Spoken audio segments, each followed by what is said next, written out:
Kamusta mga ka-Mapsters? Today's Sunday. Dapat may Sunday long ride tayo kung saan nagsishare ako ng mga long rides na ginagawa ko. Ngayong Sunday, papakita ko sa inyo kung saan ako nag-ride nitong nakaraang linggo na to. So, papakita ko dito kung ano yung ginagawa ko para mabilis na mag-increase ang aking fitness level. Ipapakita ko kung saan, nakakailang kilometers ba ako, gaano ba kahaba yung ride ko, gaano ba katagal, or ilang oras ako nag-ride. Yan ang papakita ko sa vlog na to. Let's go! Magandang araw mga ka-Mapsters. Today's Sunday, so wala man tayong Sunday long ride, but instead, isi-share ko sa inyo yung ride ko ngayong buong linggo. So perfect yung mga ganitong ensayo or training kung wala naman kayong race na pinaghahandaan or wala kayong karer na sasalihan. Ganito yung ginagawa ko kapag gusto ko lang mag-increase or maging fit. So when you say fit, ginagamit kong basihan dyan, isa dyan sa Strava. Kung naka-premium kayo sa Strava, mayroong option dyan na makita nyo kung ano yung ilang points or yung fitness score nyo. So, tumataas ba kapag nag-ride kayo or sa mga ride na ginagawa nyo, tumataas ba siya or bumabagsak ba siya or hindi kayo nag-i-increase? Maraming reason kung bakit ganyan. Pero ito, bibigyan ko kayo ng idea kung ano yung ride na ginagawa ko para ma-maintain ko yung ganitong klaseng fitness level. As you can see, simula na pumasok yung January, ito yung ating fitness level, around 34 lang tayo. Pero ngayon, February pa lang, kalagitnaan ng February, nasa 50 na. So halos na doble ko na yung fitness level ko or yung fitness score ko. So gusto kong share sa inyo kung ano yung mga ensayo na ginagawa ko. Baka may matutunan din kayo and makatulong sa inyo to na mag-increase ang fitness nyo. Isa ding reason kung bakit ko ginagawa to is I recently look sa mga pictures na meron ako. Medyo hindi na tayo mukhang siklista. So I decided na umpisahan ko na yung journey ko sa pagpapalakas ulit. Medyo napabayaan natin yan itong nakaraang taon. Kung mapapansin nyo sa mga vlog and videos na medyo nabawasan yung timbang natin, it's dahil to sa method na ginagawa ko or dahil to sa ensayo na ginagawa ko. Follow nyo din ako sa Strava para makita nyo pa yung ibang workout na ginawa ko itong mga nakaraang buwan. Lahat ng improvement na makikita nyo, whether sa katawan ko or sa result ng mga rides ko, dahil yan dito sa ginagawa ko na to. Siyempre, una pa lang, Lunes pa lang ginagawa ko is rest day. So, rest day ko ang Lunes, hindi ako nag-ride. Hindi ako masyadong nag-exercise niyan unless na nabakante ako or may naskip akong workout. Pero palagi sa akin, every Monday is rest day. So pag Tuesday naman, ganito ang Tuesday ko itong nakaraang linggo. So today's Tuesday. Usually Monday nag-rest ako or nagpapahinga lang. Wala akong run or wala akong bike na activity. Ngayon, it's been 4 weeks na yata ako nag-ensayo. Ang target ko ngayon, Tuesday, is magano lang. Siguro mga 1 hour na ride using yung indoor trainer. Tapos, konting interval training lang. Ganyan pag Tuesday, pero puro easy-easy pa rin. Wala namang sobrang hard effort.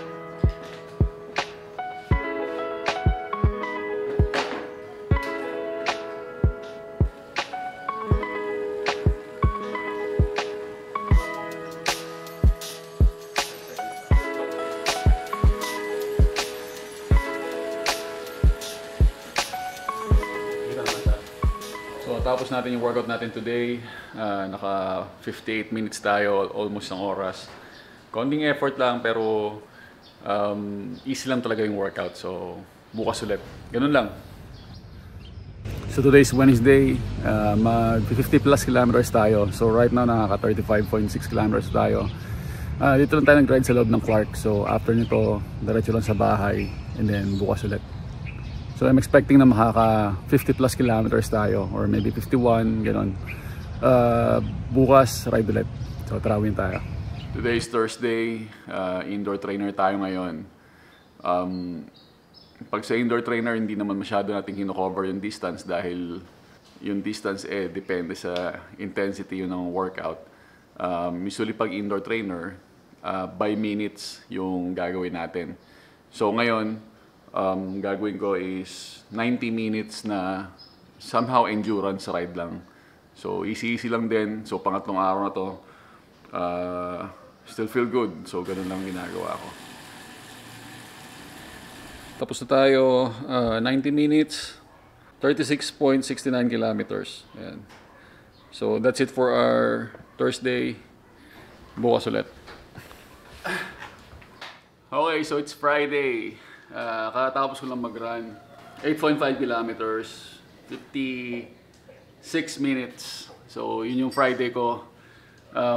So, nakaka-4 na araw na tayo straight. Parang ito yung pinaka-pahinga ko yung running.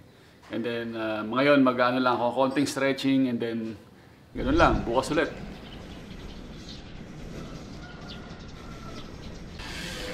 Morning.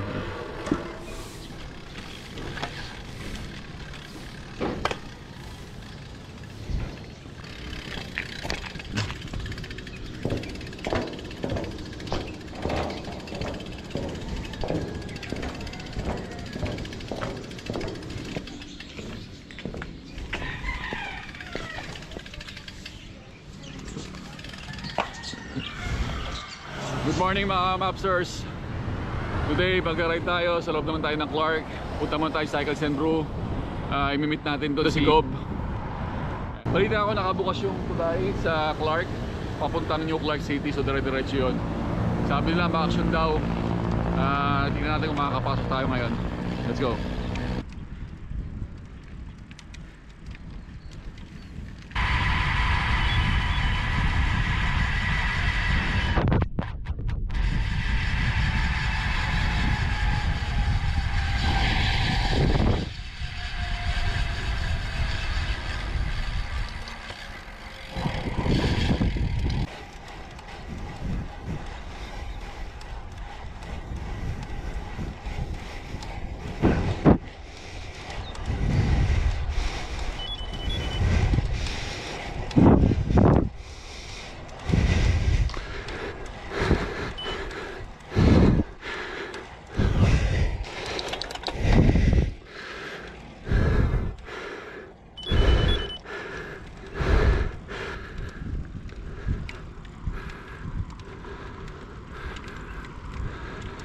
So I think tapos na yung mahirap na part.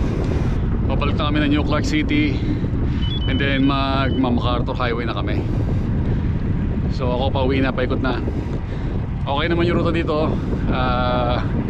Lusong ahon, may mga ahon na umaabot ng 22% gradient. I think may 24 pa nga. Pero okay naman kasi maluwag yung kalsada. Manageable naman kahit mahaba yung ahon. So tara, lusong ulit tayo.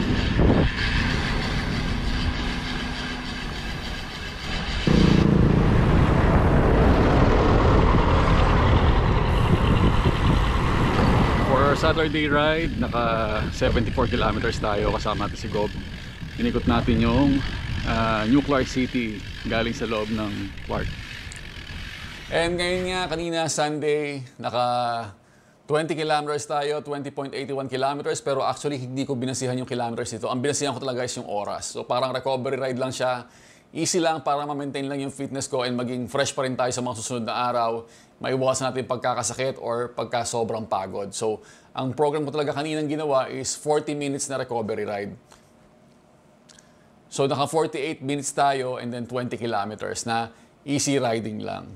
Sa mga nagtatanong dyan or nag-iisip na kumuha ng coach para bigyan sila ng ganitong klaseng program, okay ba yung may coach? Siyempre sa akin, mas okay ang may coach para kung hindi nyo alam yung ginagawa nyo, kung ano yung intensity, gaano kadalas, or gaano kalayo yung kailangan nyo i-ensayo, hindi nyo na po problemahin yun. Sasabihin na lang sa inyo ng coach nyo na ganyan yung dapat nyo gawin, and gagawin nyo lang, and then makikita nyo na yung result. Mararamdaman at makikita nyo yung resulta. However, kailangan nyo sa paghanap ng coach, ang kailangan yung coach yung pagkakatiwalaan nyo talaga.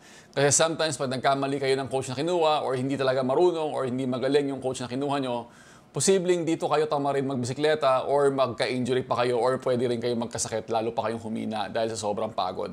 Pero kung ikaw nag-uumpisa pa lang, sobrang dami mong pwedeng i-improve, sobrang daming pwedeng maging improvement sa health mo kung nag-uumpisa ka pa lang as long as gagawin mo lang ng tama yung pag-iensayo. Hindi mo kailangan lagi ng one shot, hindi mo kailangan sobrang layo kung ang goal mo ay fitness lang. Kasi bakit hindi mo kailangan sobrang layong ride? Pag nag-ride ka ng malayo, mapapagod ka, mahihirapan kang mag-ride ulit kinabukasan. Ang pinaka-effective para sa akin, katulad itong ginagawa ko, is yung consistency. Yung araw-araw halos nag-ride ka, may recovery day ka, or may pahinga ka pa rin, para yung katawan mo hindi masobrahan ng pagod. Kapag nasobrahan ka ng pagod, hindi ka makakapag-ensayo the next day, or kapag pinilit mo mag-ensayo the next day, posible sa mga susunod na araw, bumagsak ang immune system mo, magkasakit ka, lagdatin ka, or matitigil na naman ang ensayo mo and bababa na naman ang fitness level mo. So para sa akin, ang pinaka-importante is yung pagiging consistent na tama lang yung program na ginagawa mo pero tuloy-tuloy at consistent. Kung mag-i-improve ka ng at least 1% every day, isipin mo na lang after 30 days, 30% na ng improvement yon.